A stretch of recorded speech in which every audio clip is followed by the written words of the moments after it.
what were you not prepared for as a mom of mixed race kids? That's a good question. What I was not prepared for, and this might sound racist, I was not prepared for my children's white moments, because I want to say something about the kind of people who get into interracial relationships, but I'm not gonna, because it was discussed heavily in the comments section. There's certain things that are ugly truths, but they're truths. You could give us a...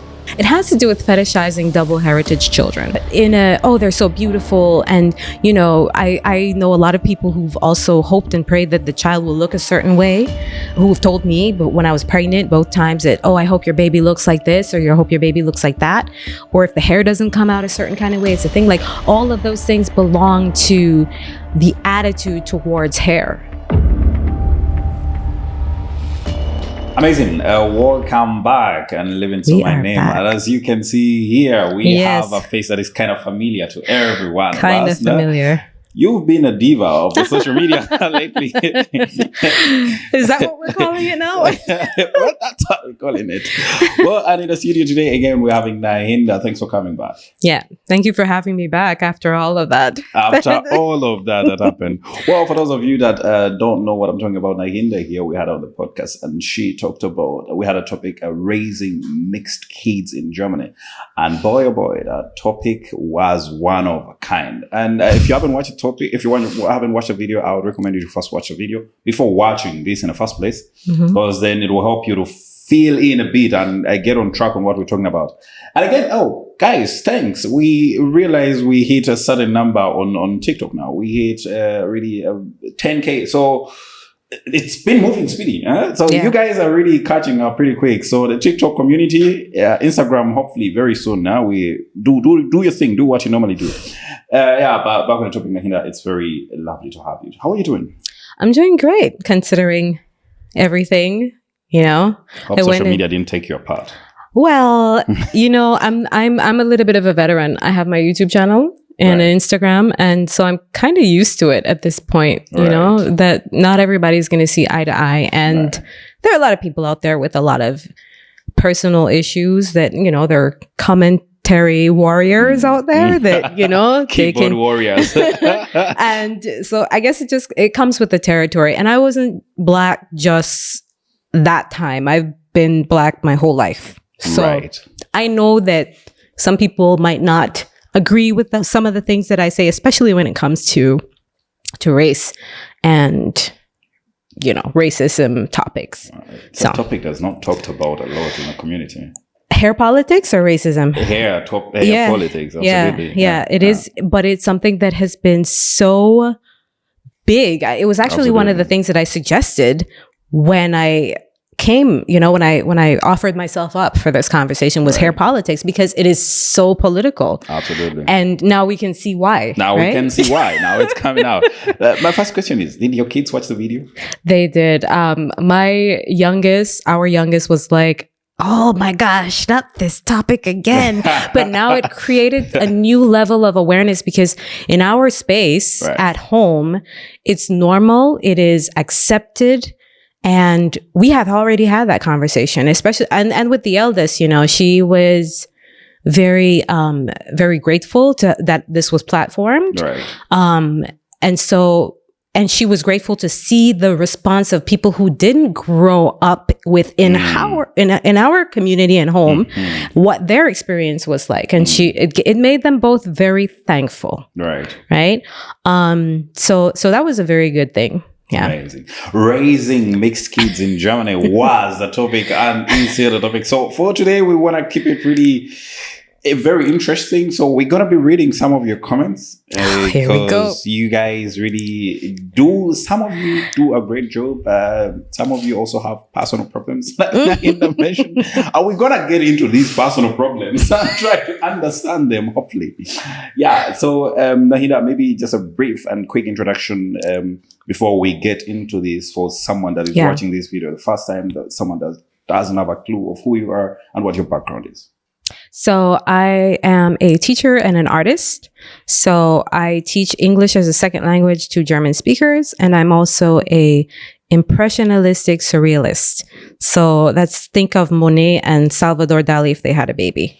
So I've been living in Germany for 12 years. Before that, I lived in Belize, where I'm originally from. And before that, I was living in America. And before that, I was living in Guyana. So I've lived in different parts of the world outside of Asia, except for Asia and Africa. I haven't want to put that on my list, somewhere in Africa, somewhere in Asia for the future. But for the meantime, I've been here with my husband, who is German.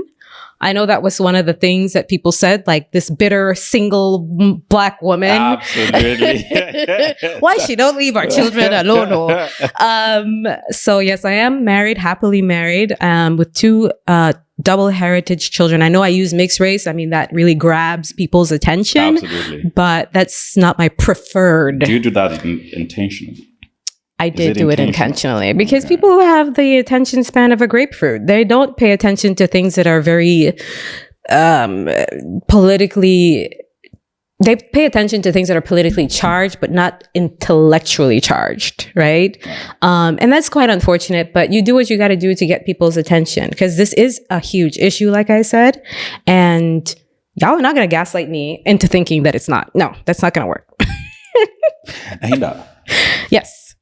If the father is Black and the mother is white, why can't the father, who should know the culture, do their children's hair? Why shame the mother, but the father outsourcing it to you is okay? What goes into your mind if you? Oh my gosh, I love this comment, because this is dual political, right? You have the issue of gender roles, which is a huge topic in Germany. Right. And then you have the issue of culture. We are assuming, and it's so telling to even ask that, because in African cultures, like I've spoken to some of my African brothers and sisters after this, and a lot of them were saying things like, we have lost our culture. In what way? So if you take any place in the world where Black people have been interacting with European culture, like a lot of Western societies, up until very recently, and still in some places, forbid Black women to wear their hair naturally. That's just an irrefutable fact. So Black men are not growing up in a space where they see mommy and daughter and auntie sit in a circle and do their hair. That's a wrong assumption to make, that a Black man would see that and he would be able to refer back to that so that he can help his children. He's not growing up in that. That situation does not exist.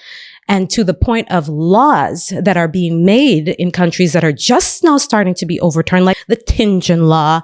And there are a couple others that I can't remember the names of right now, but those are the two that stand out in my mind, because the Tinjin law said that Black women, Creole women, could not wear their hair out. Plus, don't men have enough to do? I'm sorry. I'm a honey badger. I don't like this idea that men have to do this and men have to do that. And it happens because, to the other point along those lines, yes, my husband has done my daughter's hair before. One time I hurt my arm and he was charged with that task for the week, and he did a okay job, but let's not be coy. This is women territory. And I know that it's uncomfortable and politically incorrect in this climate to say certain things are just women specific. But in the Black culture, we have that for those of us who were able to keep it, hair braiding and hair care. That is a woman thing. If we look at Chad, women are the ones that get together and do hair care. If you look at certain Spanish cultures, women are the ones. They're called braiding circles. So men cut their hair, women take care of their hair. And even in all other cultures, who are the ones going to the beauty shops? So are you considering that women are having pretty more skills? Absolutely. And we're talking about beauty. Right? We're talking about the beauty industry. And nobody knows beauty more than women. Exactly. That's so right. You cannot be in this space, and okay, you can, but it's very rare for a woman of any race or culture to be in this space and not pay attention and know that this is an issue. If you ever been a little girl, you would know that how you show up with your hair included will tell a lot about who you are and is an identity, rites of passage. So if you know that there's going to be a difference between your childhood as a woman, as a young girl, and your daughter's, you are the one who should be more astute to pay attention to that. Should. But I love the idea that men can be more involved, but don't assume that men are functioning at some greater level of knowing than you, because they're men.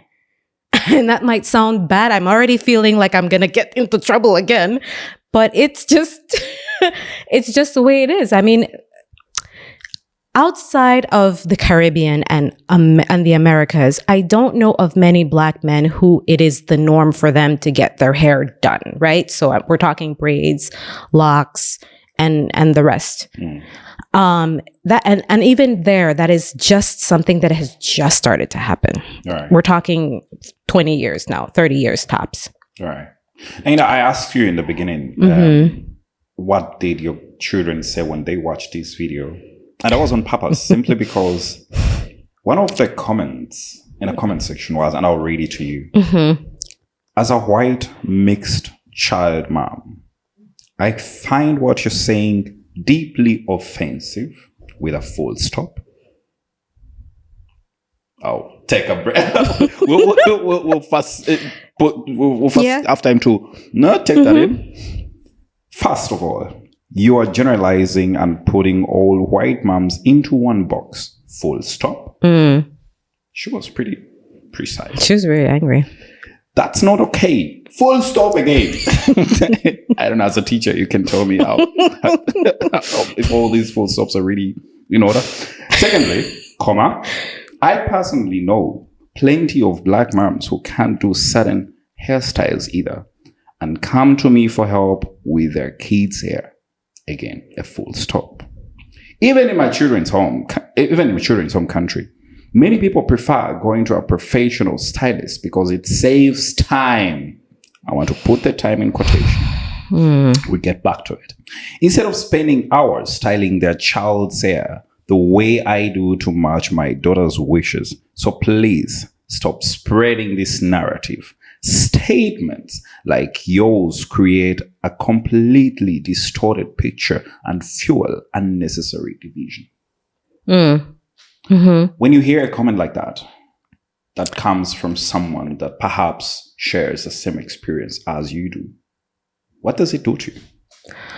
Well, I think that a lot of the times people don't actually understand that we are not catered to in the beauty industry.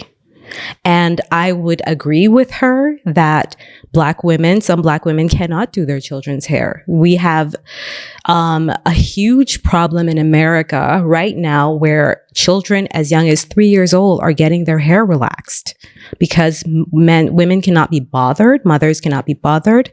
They're bogged down with so many things. And it's just a very sad situation for anybody to be in, that they're not able to help their child self-differentiate. One of the things about that comment is that you're going to take offense to what is being said about your inability or your perceived inability to be able to take care of your child's hair. I want to make something very clear. I'm going to make lots of enemies now. Here we go. This is not about you. This is about your child. This is about how your daughter shows up in the world and how they are othered because the beauty industry does not cater to them.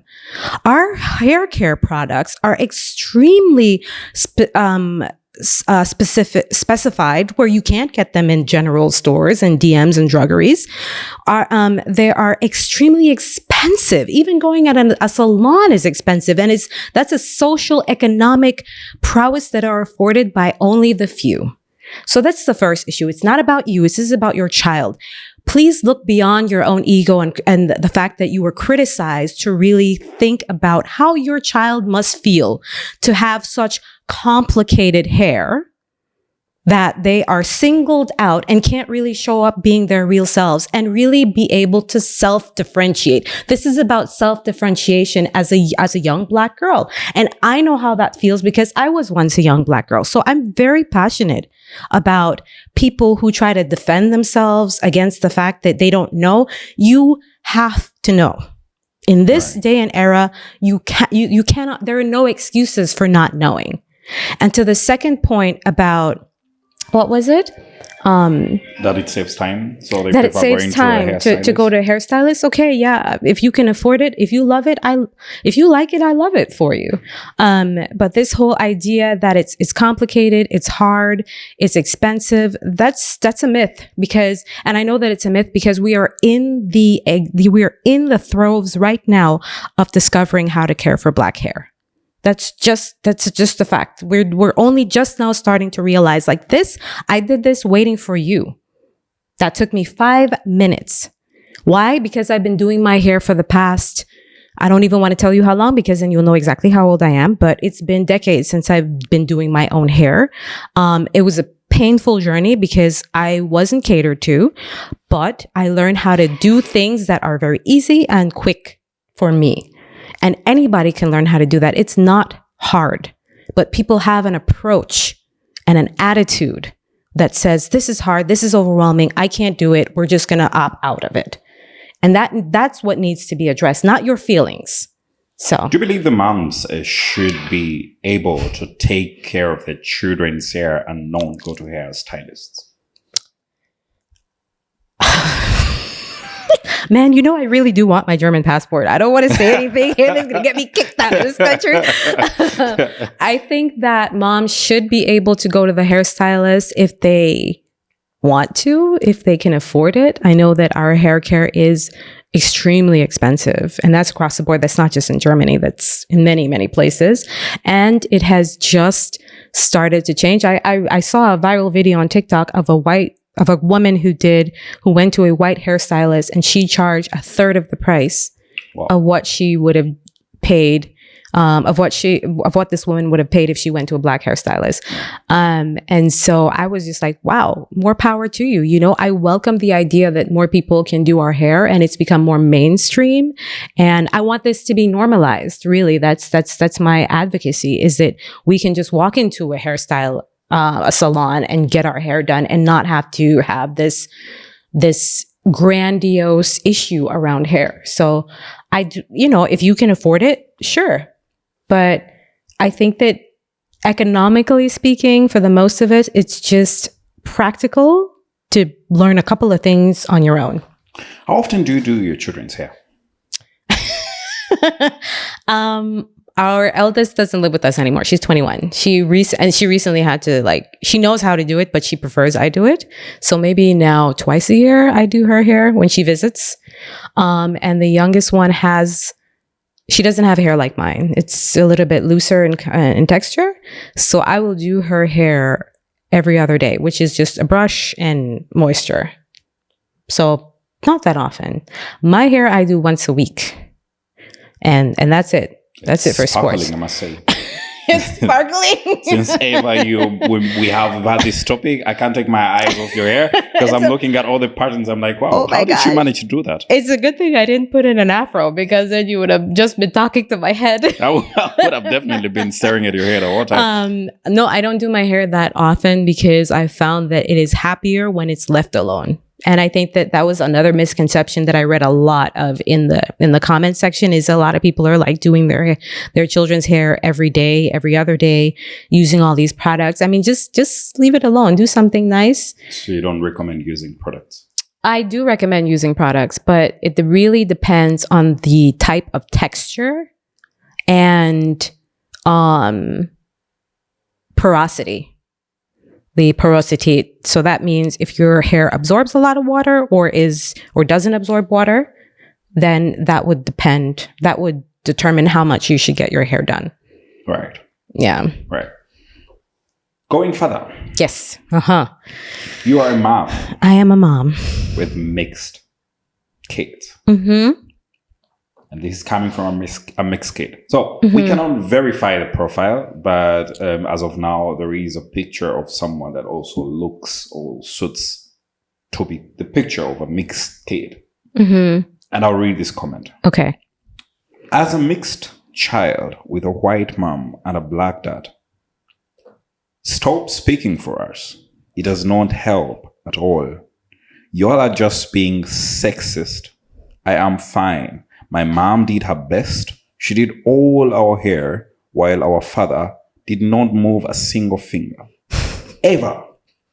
If you want to help, talk to the black dads who are having children with white women and go on neglecting them. I think it sounds a bit personal. Also, the last statement, which is totally understandable on the part that the father neglects the family.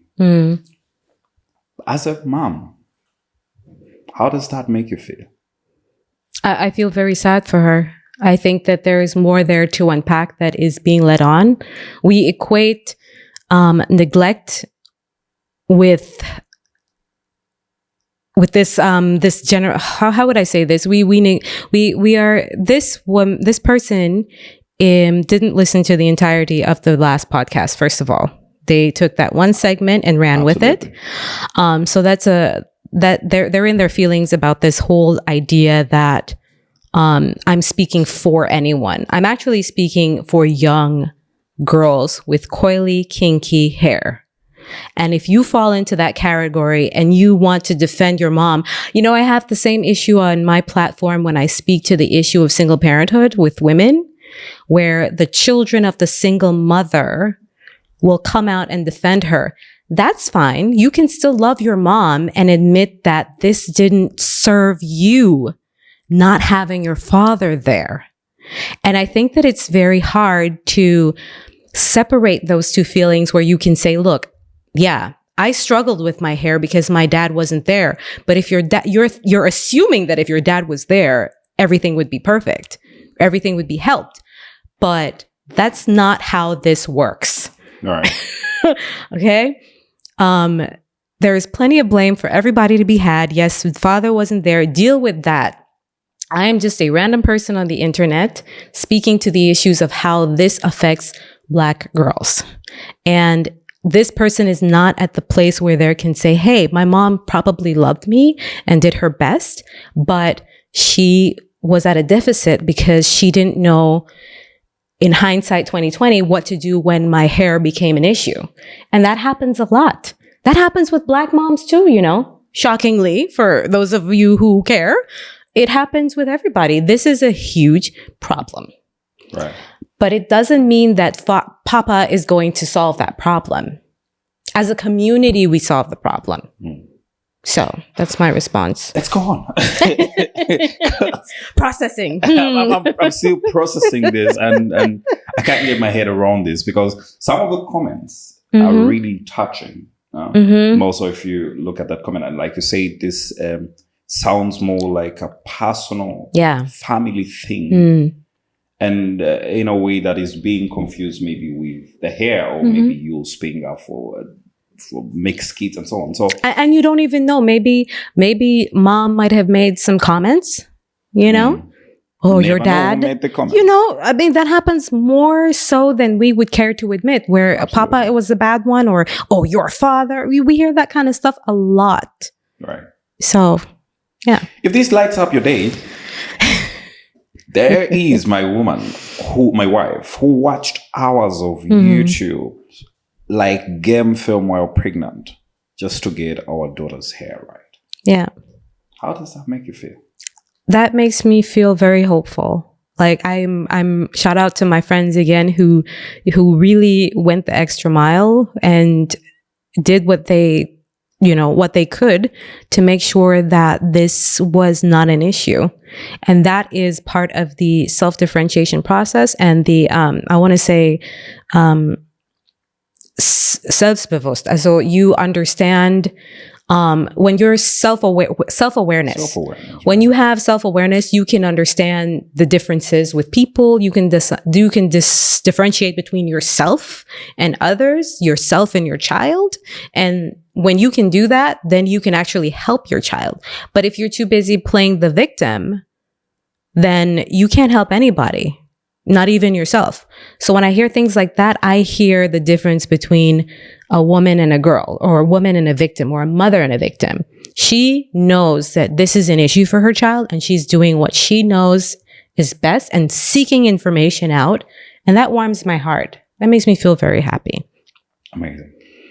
I don't know if you had some time to go through the comment section, but if you really scroll, you realize that Black dads come up almost every after two comments. Yeah. They're being questioned to step up as dads and take up this role and do their children's hair. You mentioned earlier, moms know better, or they're better at this. They are equipped with the skills of doing this, taking care of children's hair, and they should do it quite oftenly. But the fact that Black dads are coming up quite often in the comment section makes me worried. It makes you worried. Why? Don't you think they should really step up and do their children's hair more? Livingston, you're getting me into problems, man. I am here biting my tongue every which way. Think about it. Yeah. Everyone is uttering out Black dads should step up. I could read 1, 2 comment. The third comment would be, why not Black dads? We're not in the 50s. Don't you think really Black dads should not entirely neglect the hair thing if we really want the children, if the children are priority? Maybe they should spare some 4 to 5 minutes in the morning to wash the children's hair. You know what? Let me just, all right. Okay, I'm just going to do it. Do it. Like I said before, don't men have enough to do? Let's assume that there is such a thing as a gender role. You're in a 2-parent household and both of you work and both of you parent. You have 2 options, right? I don't have this in my home because I work part-time. Right? Or I'm more flexible. So a lot of things are delegated to me in my household, right? So I don't stand in this position, but I do know people who both the parents work. And as a person who used to work full time and didn't have my husband available to me every day, right? So I was basically like a single mom. I cannot tell you how many times I have come home from my job and didn't want to do anything.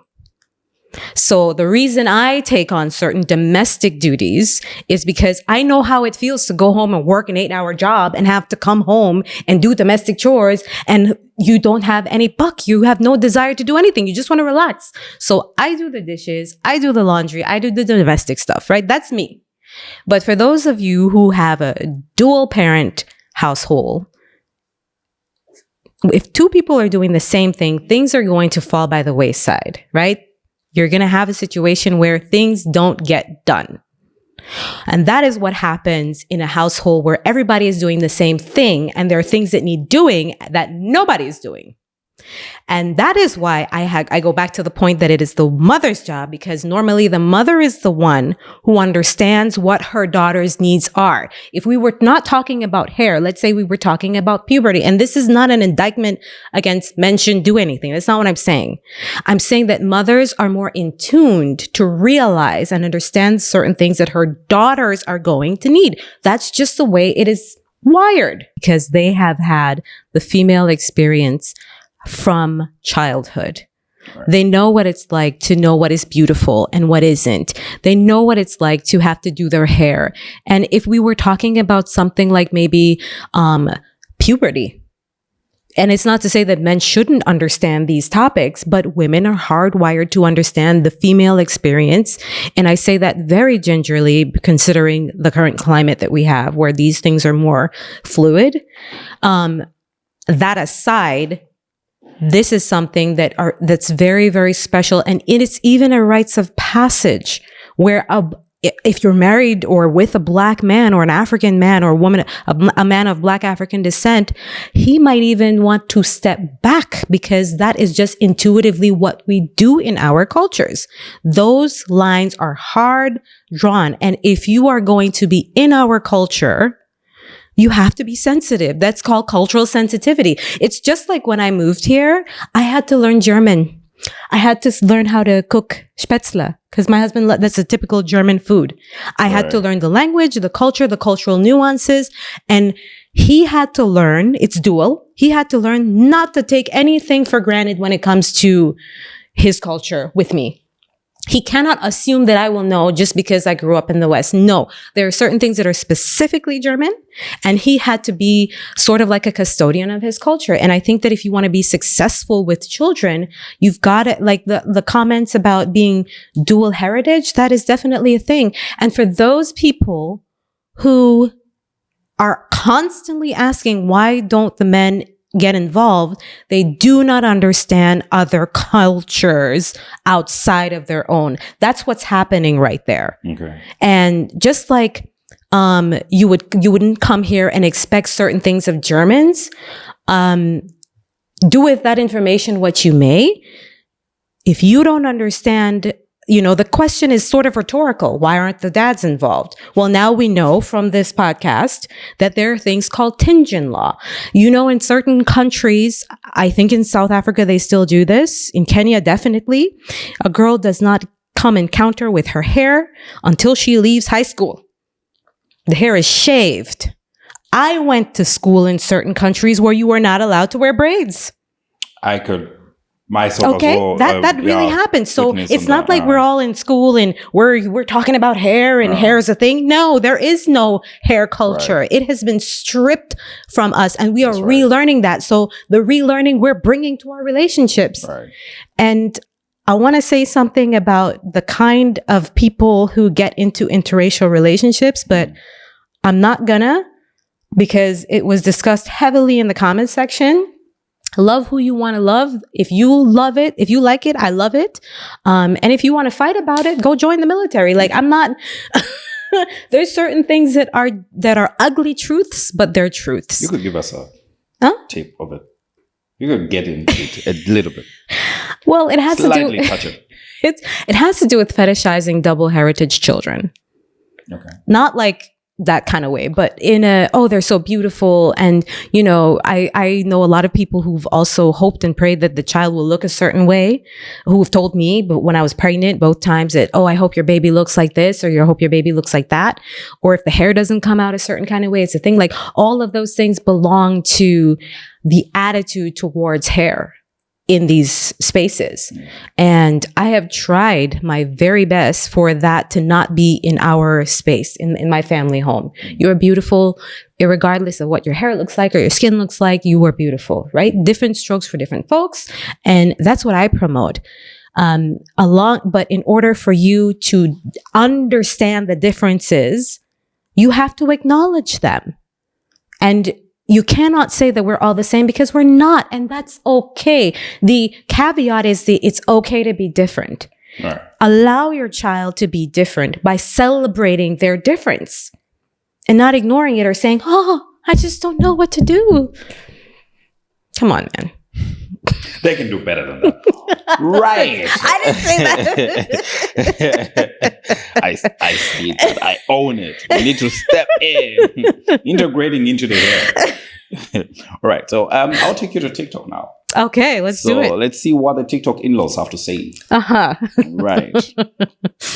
Well, our first in-law says, let's talk about the discrimination we as white mothers with mixed African children receive from African hair salon ladies, with a full stop. I always tried my best with my daughter's hair, but I'm not the best at braiding as the African ladies do. There was one lady that she was looking at. There was one lady that she was looking at me like I was a bad mom because I could not do tight braids in my kids' hair. She was purposely using extremely aggressive approach while she was doing my daughter's hair until my husband asked her to stop. So it was not my imagination.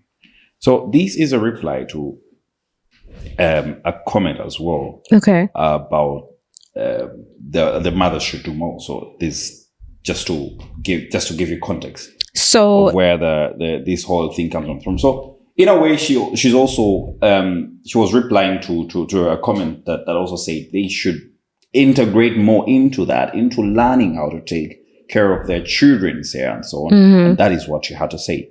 So is discrimination a thing when it comes to children's hair? Have you had experiences with that?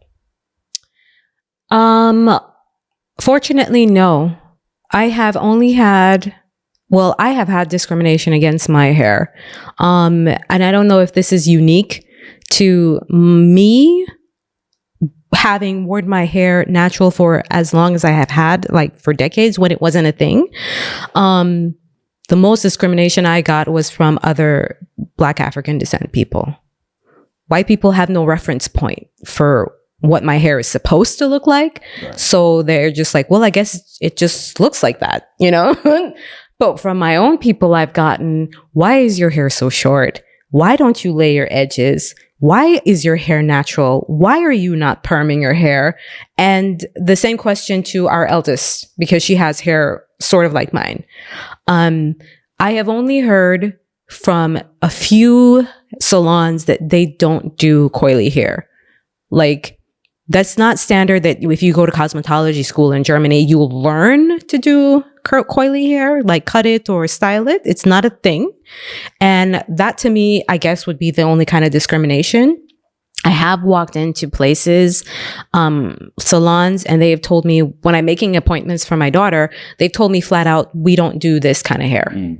Like, don't even make an appointment. So I'll correct on that. I think I made a wrong reference. I'll correct a bit. So I've just got a message from the producer that the comment was on a context of a white woman feeling discriminated by Black moms.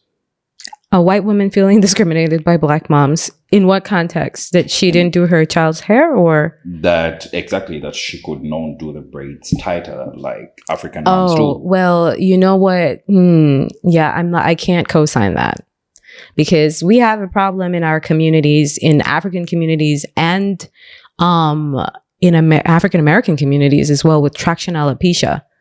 That's when you braid the hair too tight and you lose your edges. You'll see sometimes women, I have it in the back, but you'll see women with hair all gone because you know, that was even like a horrible racist meme that you could tell an African from somebody from the Caribbean because the Africans braid so tight, and you'll see like squeezing, and it's not funny because it is a serious issue where some salons braid too tight. So I would just tell her, you're good. You know, if the braids get, we say in Garifuna chegewa, if they get fuzzy too quickly, that's okay. Let your daughter keep her edges and keep it pushing. But no. Do you think the discrimination is a thing? With the salons? Yeah. Oh, yeah. Yeah. They, Black salons think that they know everything about how hair should be done. Right. You know, it is a thing. So, see, I can be balanced. And I'm very, very, very careful who I let do my hair, if and when I let someone do my hair, because of that very reason. You can braid too tight, kill the follicles, and that's it. What do you think she should do? What, the mother? The mother. She should ask for a portfolio to see examples of how that person braids. This is so serious. Your child can be permanently and psychologically damaged by this kind of thing, like braiding too tight. So I would ask for a portfolio and judge. If you see there are no hairs out in the front or wherever, then that's too tight. And read reviews, because I would never let someone who braids too tight braid my daughter's hair. Right. Never. It's actually a skill to be able to braid neatly without it being too tight. And a lot of people don't have that skill. I'm Black and I don't comb my child's hair. That's a comment section. That's one of the comments in TikTok. How do you react to that? Are they Rastafari or something, or what? How? That's a good question. I don't have any. Let me take a look. I don't have any reference. Speculate. So, judging from, I cannot know what pronouns because there are no pronouns there. So I'll keep it neutral. Okay. This person looks to have short hair. And yeah, I don't see any afros or anything, or any dreadlocks or anything. But they're Black and they don't comb their children's hair. At least we know that. That's the least we know. Is it enough for you? No, that is not enough. I have no reference point. Like, is this a boy or a girl, or what are we really talking about here? I mean, first of all, if you like it, I love it, right? You don't have to do what I say. Do what feels good to you. Everything that you do in life has a consequence and a subsequent reaction. So we'll see how that works out, what your child is going to tell their therapist when they get older, or if this is even an issue. I mean, for real, like if the child is if it's a boy and he just goes to the barber and gets his hair cut, or if this person is Rastafari, then okay. Or if the kid is co-signing on it and says it's fine, yeah. Would you think it's neglect to not do your child's hair? Neglect to not...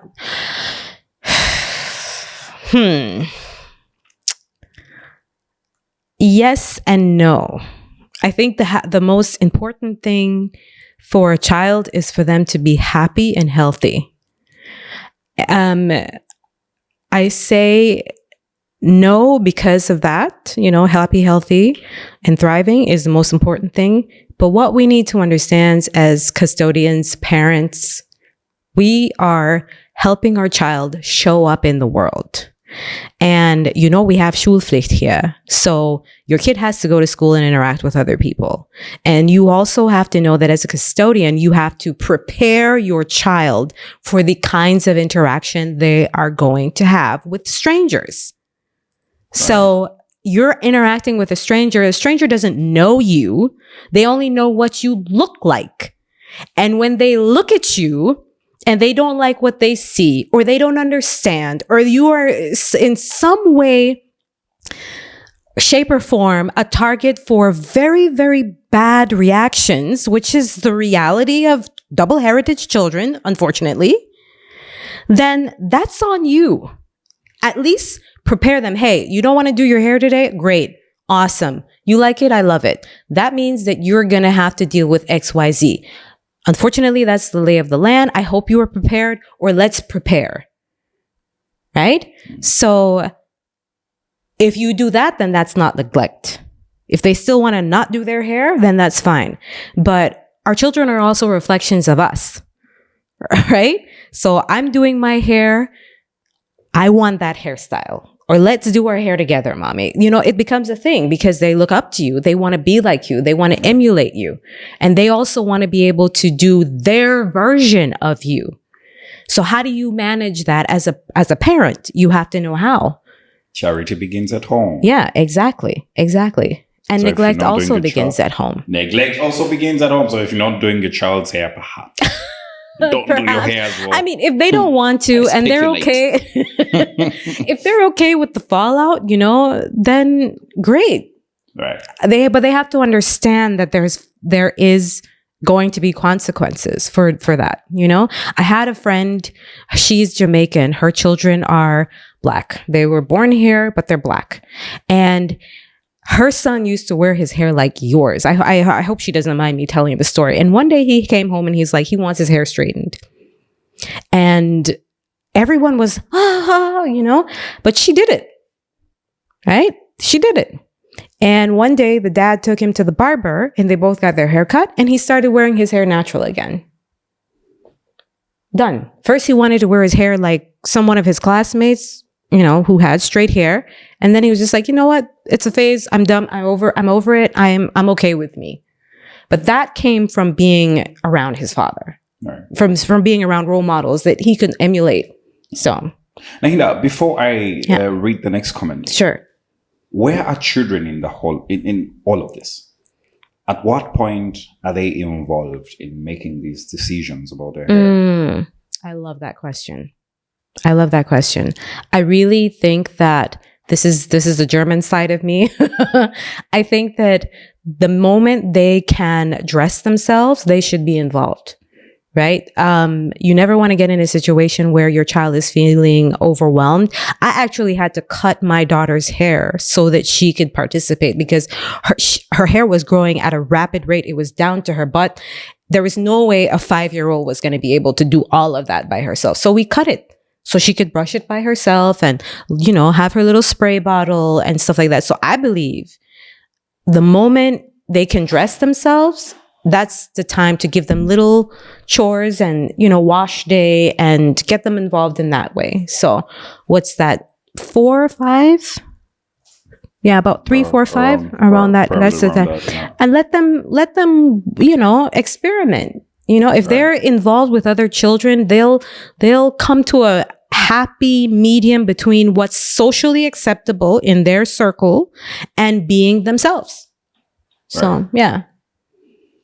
Going to the next comment. And for this comment, I don't think, I won't read it out till the end of it because it's a long comment. Okay. Besides that, it also touches a bit of some family and personal problems, and perhaps also problems that we addressed earlier of dads neglecting families and so on. So I won't go deep into that, but I would like to read out this. Most important thing is that the child is happy, that he lives in a home where he is loved and respected. I don't know why but he or she, their hair should be clean, but doesn't have to be styled to please opinions. In the end, they are only appearances. Why should let's talk about that before I continue. Yeah, it's only appearances. It's only appearances.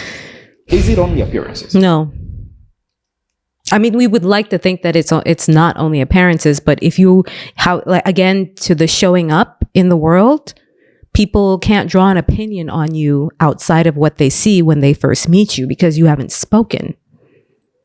95% of, I don't know if you take any psychology classes for what you're studying, but 95% of our communication is nonverbal. And a part of that nonverbal communication is how we look. Appearance. So when you pick your clothes and your hairstyle and your makeup, you're communicating to those around you, this is who I am.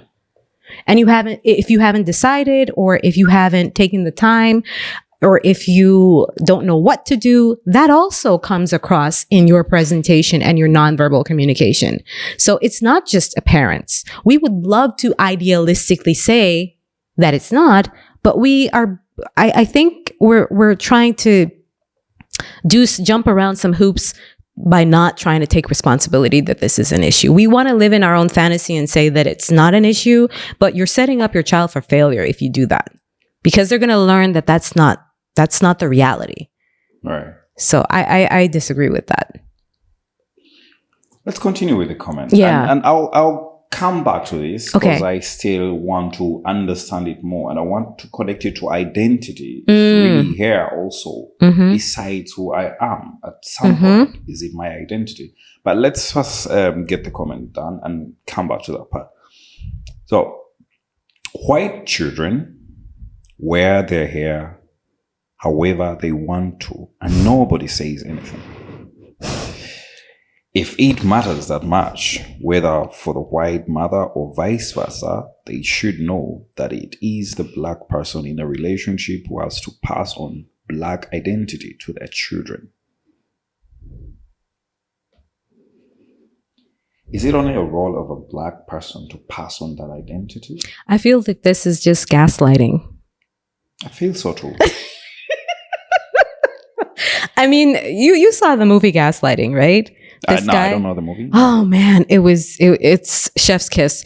This guy is telling his wife that she's going crazy, and she believes him for a long time until she finds out that he's doing all of these things and setting up elaborate schemes just so that he could put her away and take her house so that he could find some rubies that he hid. That's, sorry if I spoiled it for anyone, but please still go watch it. And that's how this psychological manipulative term came about, gaslighting. So we know better, right?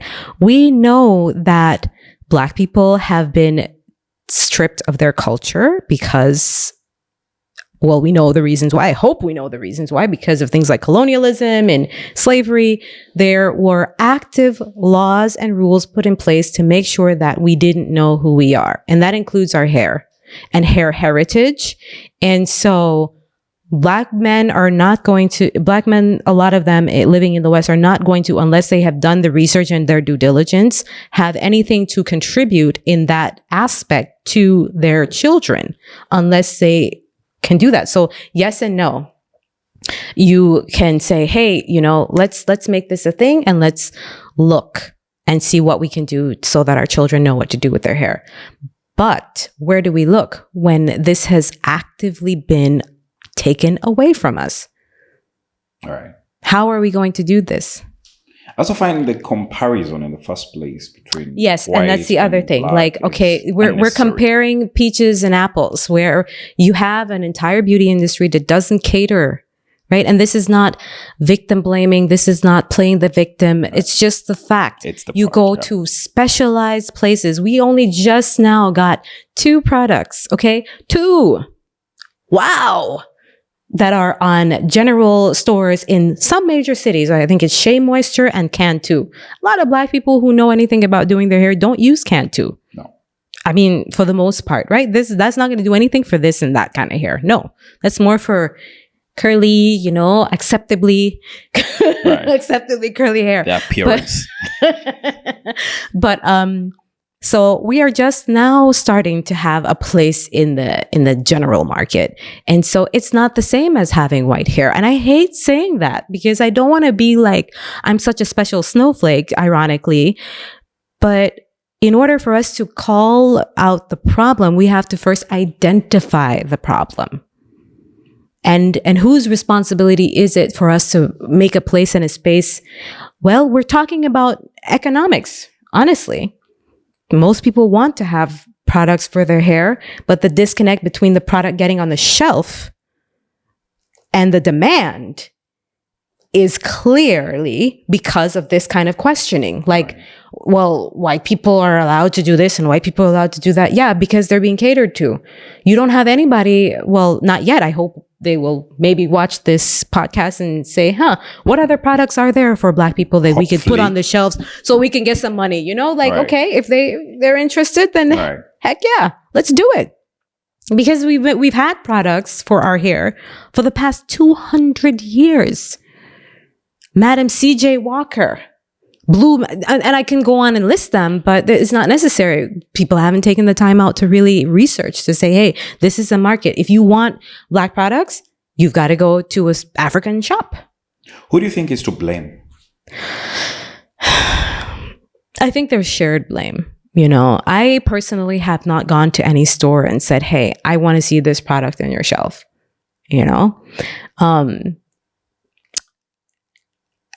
But I know that I haven't been asked either.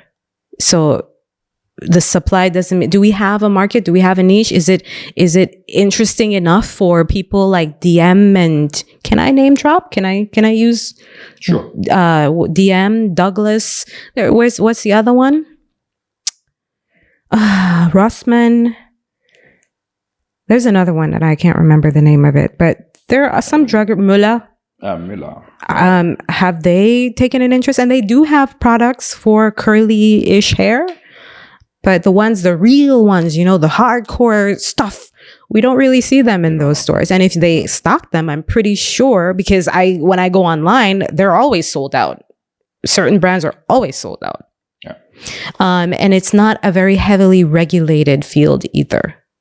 You also get a lot of products that are not good for our hair.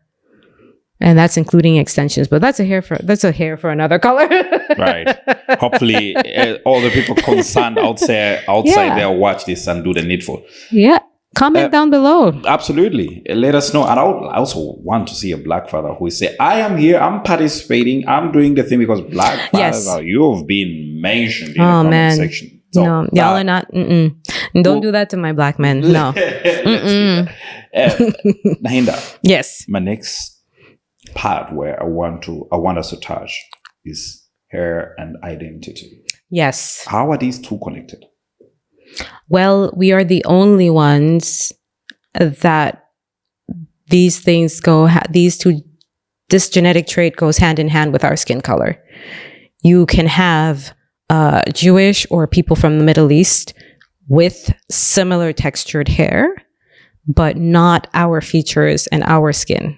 Heavily melanated people from the continent, to say the dark continent, have this hair that's very unique to us. And it was very much a part of how you told your marriage status, your tribe and country. And even if you had just had a baby, or if you were going to have a baby, or if you were engaged, there's a lot of communication in hair. There was also, when we moved through the Middle Rites Passage, specifically to Garifuna people, we used to braid maps in our hair so that we knew how to come from Africa to the Americas. Oh, really? Yes. And when we left Africa permanently, some African tribes stored the seeds in hair. So there's a lot of utility in hair, and it's a rich part of our history because of that. So when you see the braids, I had a young man ask me the other day if I was from Gambia, because the way I wear my hair is how the Gambians wear their hair, and I found out that this area is the area that we're originally from. Oh. So it's very, very, it's so much a part of who we are as people from the continent. Right. And it's really a celebration, but it's also a sign of our unique beauty. And that's a problem. Let's talk about it. Right. Right. My hands are getting cold. Well, hold on tight Shots there. fired. Shots are still firing here. So let's go deep into. We talked about appearance. Mm-hmm. We've talked about this is how you want to present yourself as well. It is Yeah. part of us. It's culture. Mm-hmm. On this very podcast, we've had an opportunity to. I've talked with a doctor. He's a Yeah. black doctor who has dreadlocks. Mm-hmm. I saw And that. You saw that. Mhm. So him being a doctor that works in a health sector that has dreadlocks, he's perceived in a different way. His dreadlocks make him, some people would say, make him to look less professional. This is the problem that we're fighting with. Also when it comes to hair, that we do not have to wear certain hairstyles in different sectors. Mm-hmm. How do you see this?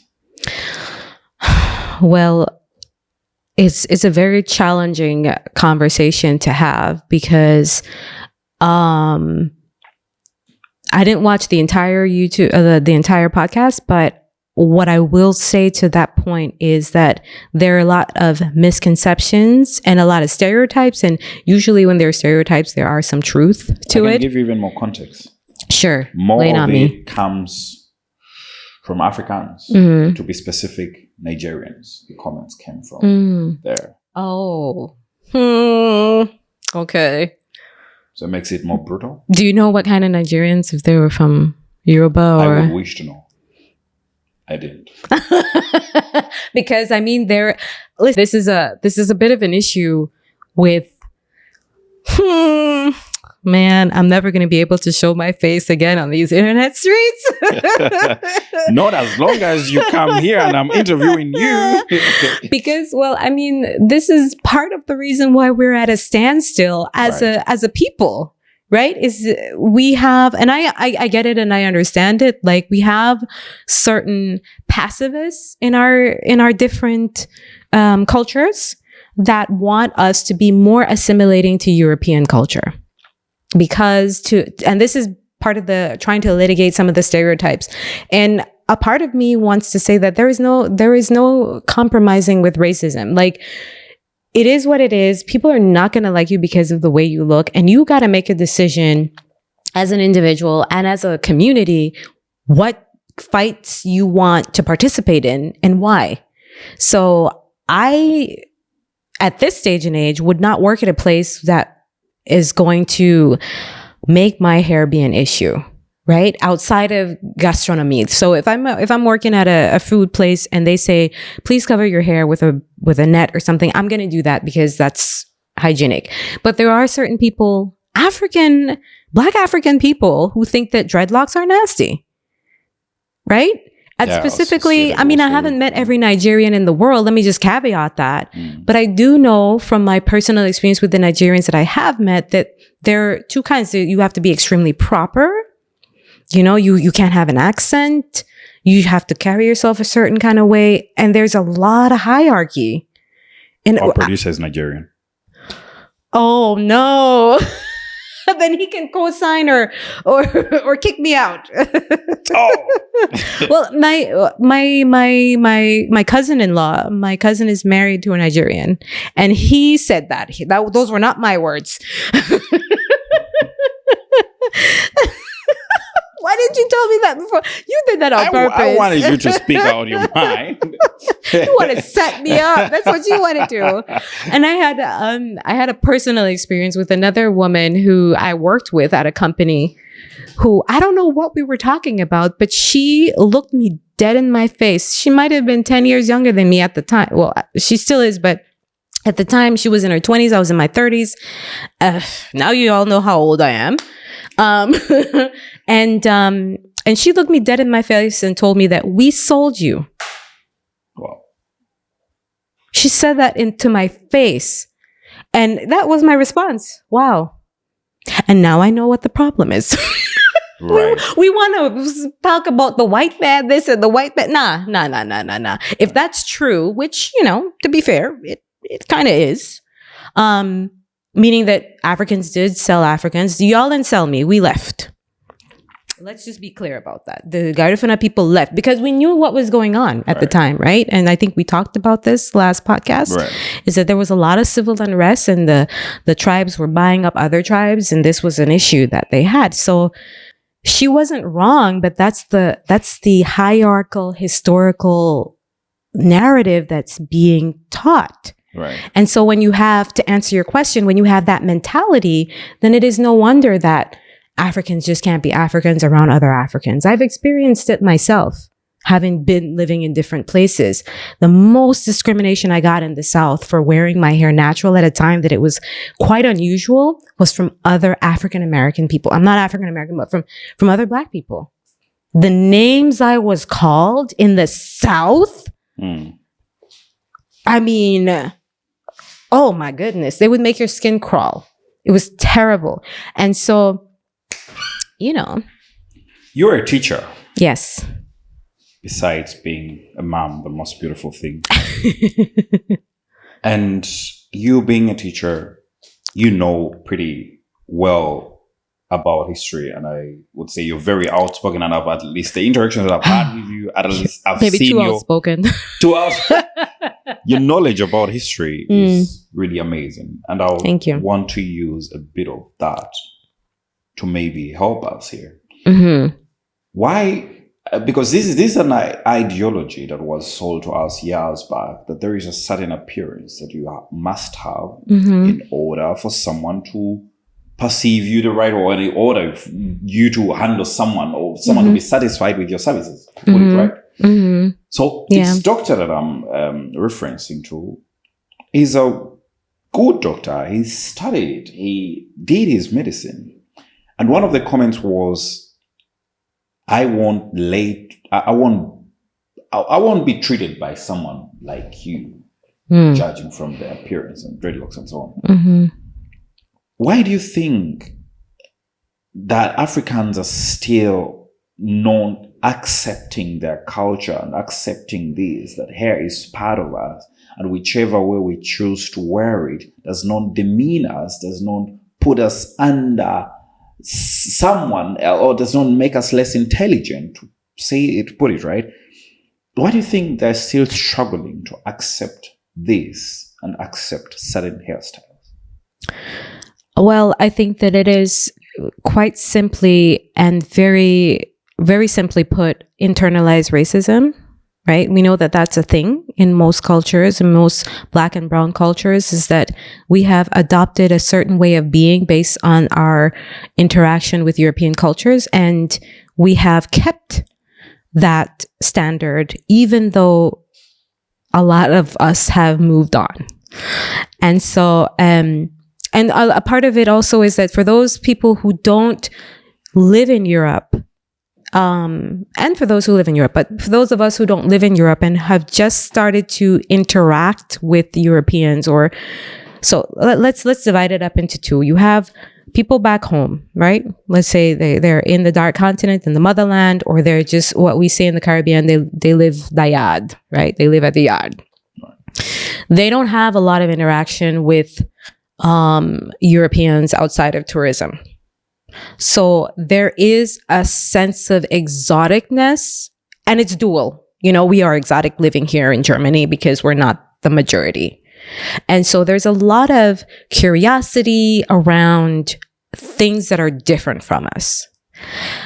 Another part of that, living at home and only seeing very few white people, is what's being perceived in media. This is why, not Bollywood. What is it? What is the Nigerian one called? Nollywood. Nollywood. Yeah, it's been around now for a couple of decades. It's a big thing, and before that, it was just white TV. It was whatever you saw from America.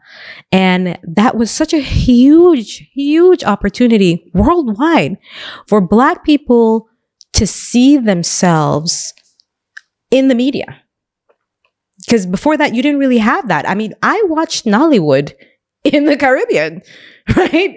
Some of the stories were a little bit, but you got to see yourself as an example outside of the Huxtables and Fresh Prince of Bel-Air. There was a certain level of relatability, and that's an opportunity for us to really capitalize on who we are as a people.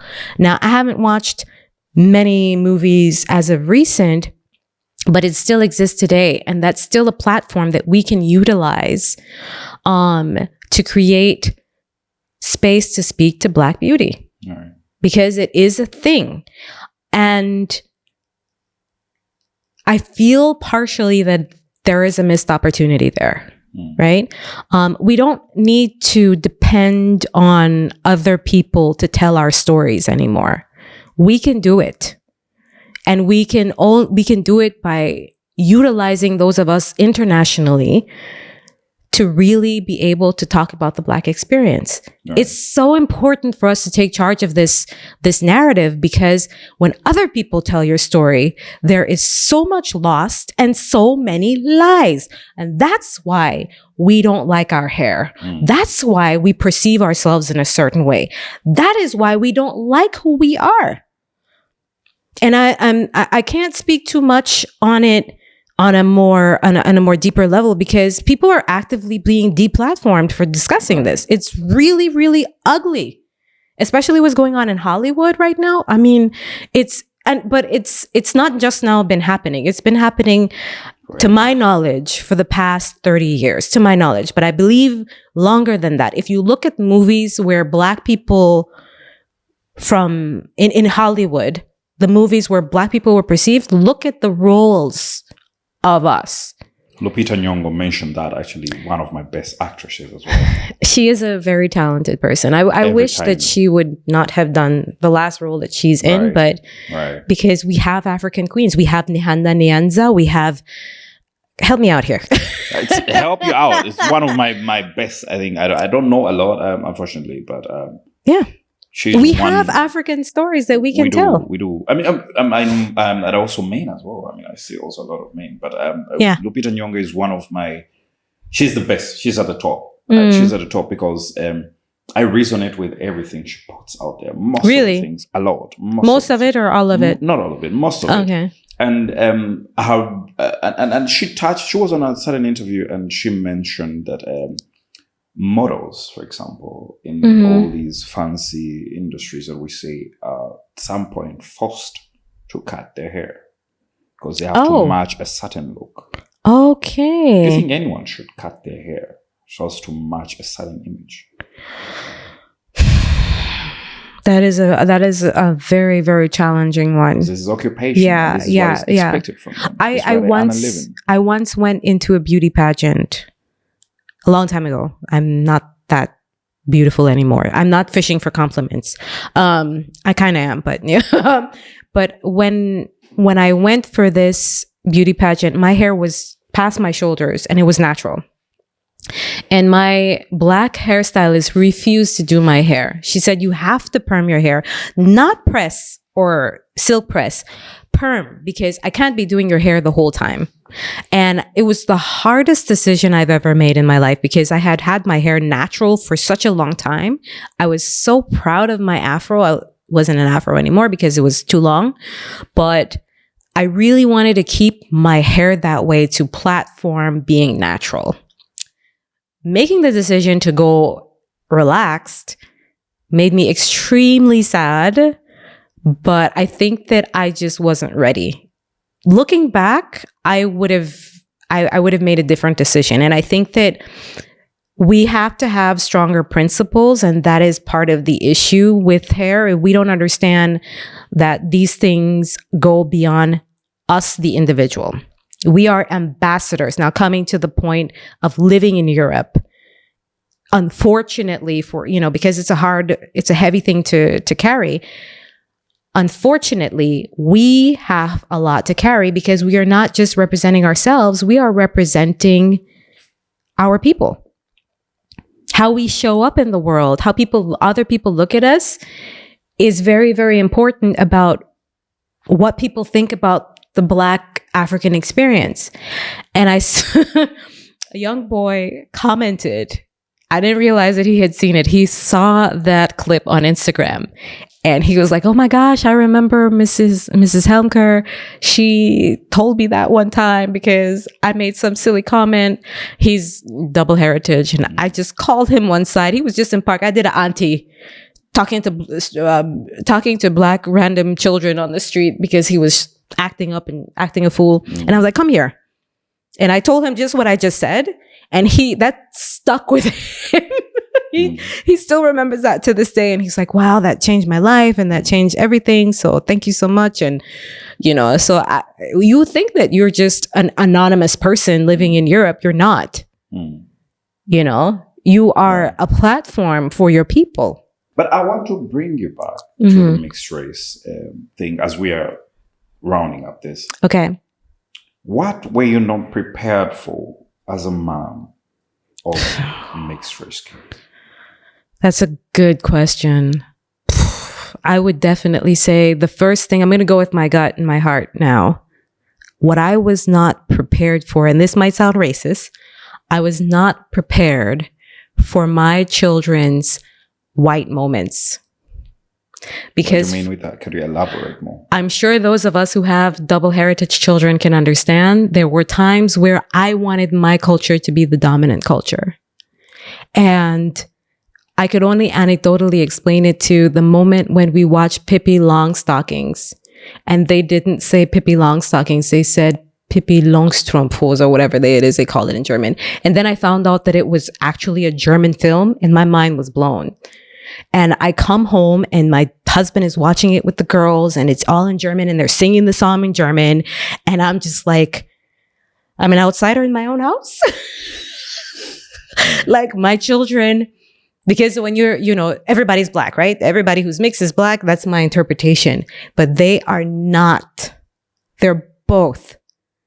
And I was not prepared for that this is their home. Their experience is a German one because they lived here. They have German friends and understand how the system works. And they are identifying with this white man and they call him dad. Like when we fell in love and we got married and, oh yes, it's nice, it's cool, it's liberal. But then you realize that it is what it is. These kids are German. They're Black, but they're also German. I wasn't prepared for that. It didn't really exist in my head until it existed in real life. And it blew my mind. Nehanda, is there anything that I've left untouched that you would want to put out there before we go to the advice? Maybe 1, 2, 3 things you could shout out there, point out to the moms that are out there struggling with hair to begin with in the first place, but also have these feelings. Let's begin with that. Is there anything that I've left untouched? That one is pretty good because there was one girl who I think she was one of the last comments I read, where her mom and their family traveled all over, and her mom made it like a part of her settling into their place regime, that she knew where to find the hair care products. She knew how to do certain hairstyles. Her mom really went above and beyond. And it was definitely a part of her parenting that she felt like her mom made an effort, and she was very grateful that her mom made an effort, because she knew that this was a thing, but it wasn't a negative thing. Right. And so that's where I want to leave it with for the mothers, is that I'm going to say that my comments about hair and your participation in your child's hair journey is not an indictment on you. It's not really about you. It's about the fact that your child's experience is extremely different from yours for reasons that are too many to mention right now. And as a custodian of your child, I agree, it's both mother and father's responsibility to help initiate your child in their differentiation process.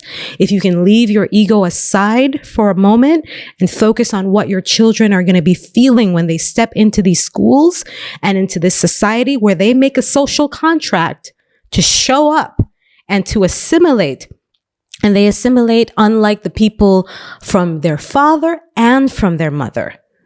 So the father and the mother are very, very, very, very different and have had very different experiences. And both parents need to be able to come together to make sure that that child can live peacefully as themselves in a country that doesn't really cater to them.